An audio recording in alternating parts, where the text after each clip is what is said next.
Hey guys, welcome back to the WODdoc Project365, episode 244. Today what we're talking about is active recovery.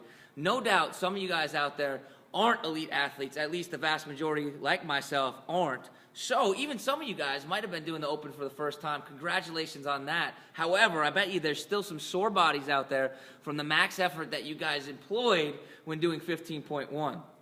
So there's a couple strategies that we could do, obviously. We could sit around and do nothing, which generally doesn't work too well, or we can employ what we call active recovery. Now, what is active recovery? Active recovery is where we do activities that are reduced in intensity, normally like around 50%-ish, right? And then, but what we're trying to do is we're trying to employ them on the same muscles that we did during 15.1, the ones that are super, super sore, right? Runners use this all the time.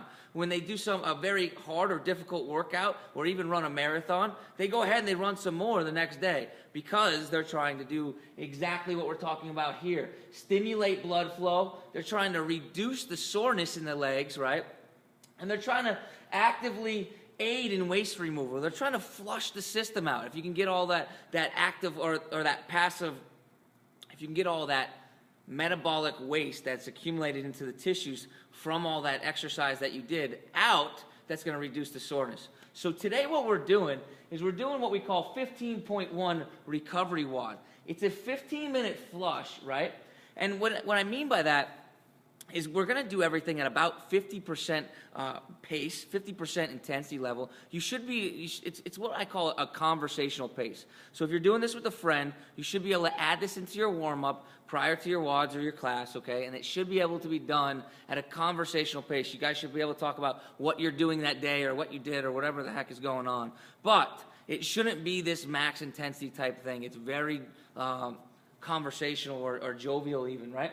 So, 15-minute flush. It's a 250-meter row. Low damper setting, very loose straps. We're not wrapping ourselves in there. And then we got 20 kettlebell swings, American, whatever is considered very light for you. You're not going to be breaking these up. It shouldn't be something that becomes super taxing to you. And then 15 dragonflies. I'm going to show you what this whole thing should look like. So if I come over here and I set up in my rower, I got a low damper setting. Okay, so I'm down at 4. Between 3 and 4, and all I'm doing is getting in here and I'm rowing. My feet don't even have to come off, but I'm going to keep nice good form, and I'm just going to come in here and just go through that movement.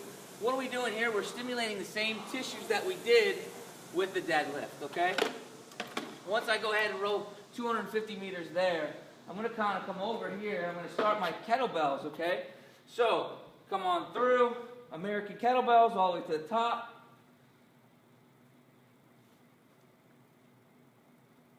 Nice easy pace with that as well. What we're doing there is we're stimulating the same tissues we did with that repetitive snatch, right?